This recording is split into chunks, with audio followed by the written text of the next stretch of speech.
சூர்யாவும் மகாவும் குளத்துல விளக்கேத்தி விடுறாங்க. ஐயர் சொல்றாரு, குடும்பங்கிற தீபத்தை மனைவிங்கிற தீபம் தான் ஒளிர் வைக்குது.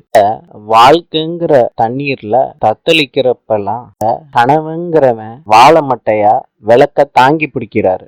ஒருத்தருக்கு ஒருத்தர் விட்டு கொடுத்து குடும்பங்கிற தீபத்தை அணையாம பாதுகாக்கிறதுக்கு தான் இந்த பரிகாரத்தோட ஐதீகம். கோடீஸ்வரி சொல்றாங்க, ஐஷு, இந்த பரிகாரத்தை உன்னால பண்ண முடியலன்னு வருத்தப்படாதீங்க. 3 பேரும் சேர்ந்து வந்து இந்த பரிகாரத்தை பண்ணுவீங்க. சித்ராதேவி கௌதம் கிட்ட பொறி வாங்கிட்டு வர சொல்லி சொல்றாங்க. தெப்ப குளத்துல உள்ள மீன்களுக்கெல்லாம் பொறி போட்டா ரொம்ப நல்லது, அதான் வாங்கிட்டு வர சொன்னேன். கல்யாணம் பண்ணிக்க போற புது ஜோடிகள் வாங்கோ, அவர் கையில கட்டி விடுங்கோ, இங்க அவா கையில கட்டுங்கோ. நீங்க 2 பேரும் சேர்ந்து போய் விளக்கேத்தி பகவான பிரார்த்தனை பண்ணிக்கோங்க.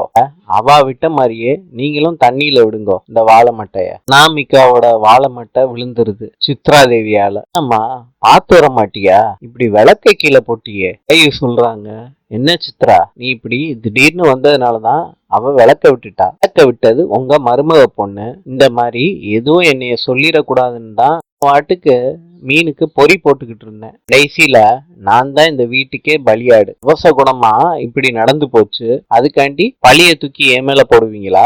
பாட்டி சொல்றாங்க, என்ன சித்ரா, உன் வாயில இருந்து நல்ல வார்த்தையே வராதா? திரும்ப திரும்ப அவசகுணம்னு சொல்லிக்கிட்டு இருக்க.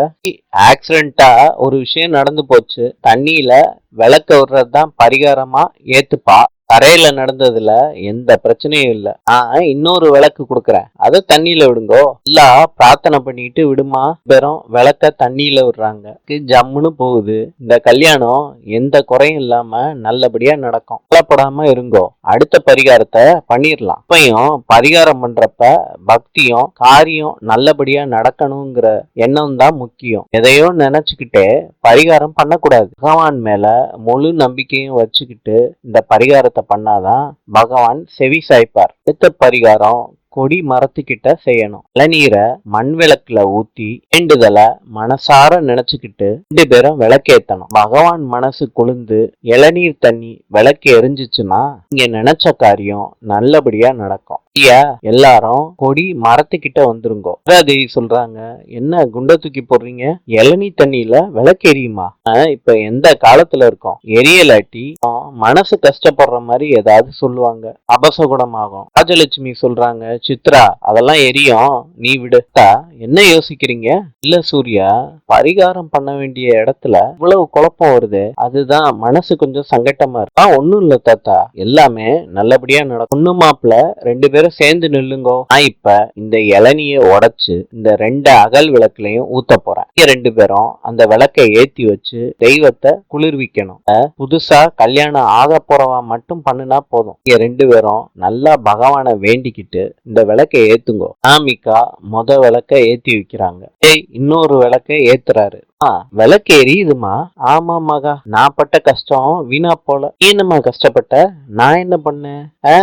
ஒண்ணும் இல்ல, நீ ரொம்ப மனசு கஷ்டப்பட்டதுனால நானும் சாமி கிட்ட பலமா வேண்டிக்கிட்டேன். நான் சொன்னேன் மகா, கடவுள் புண்ணியத்துல எல்லாமே நல்லபடியா நடக்குது. கடைசி வேண்டுதல் தான். எல்லாரும் குடும்பமா போய் சாமிக்கு மாலை சாத்த வேண்டியதுதான். இங்க எல்லாரும் அதுக்கு மாத்திரம் வந்தா போதும். வீட்டுல வச்சிருக்க முளைப்பாரி துளிர் விட்டு இருந்தா கல்யாணத்துல எந்த சிக்கலும் வராது. இவ்வளவு நடத்தி கொடுத்த பகவான் அதை நிறுத்திடுவாரா என்ன? தைரியமா இருங்கோ, நல்லதே நடக்கும். பூஜைக்கு நான் ஏற்பாடு பண்ணிட்டு வர்றேன்.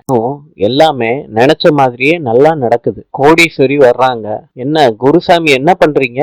அடுத்து இளநீ விளக்கு பூஜை, அதாம்மா சீவி வச்சுக்கிட்டு இருக்கேன். அச்சோ, என்னம்மா, அவரு வேற என்னமோ உங்களை வேலை செய்ய சொன்னாரே.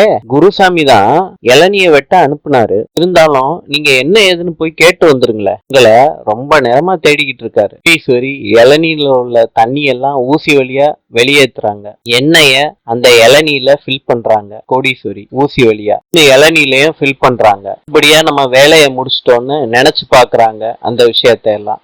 சாமி தேங்காயை உடைச்சு எல்லாருக்கும் கொடுமா, வந்துடுறேம்மா. ரொம்ப ட்ரை பண்றாங்க, தேங்காயை உடைக்க முடியல. சூர்யா அந்த தேங்காயை உடைச்சு கொடுக்குறாரு.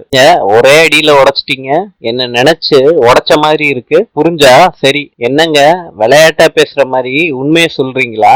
மகா, வாழைப்பழத்தை சாப்பிட்டு ஐஸ்வர்யாவே பாத்துக்கிட்டு இருக்காரு. தோலை ஐஸ்வர்யா நடக்கிற பாதையில போட்டுறாரு. வாட்டி மிஸ் ஆனதுனால ரெண்டாவது தோலையும் போடுறாரு கௌதம். கௌதம் பக்கத்திலேயே எண்ணெய ஊத்தி விடுறாரு. எண்ணெய் வலிக்கி விட்டு ஐஸ்வர்யா வேகமா போறாங்க. இன்று சீனாவின் நாணயம் யுவான். நாளை சந்திப்போம்.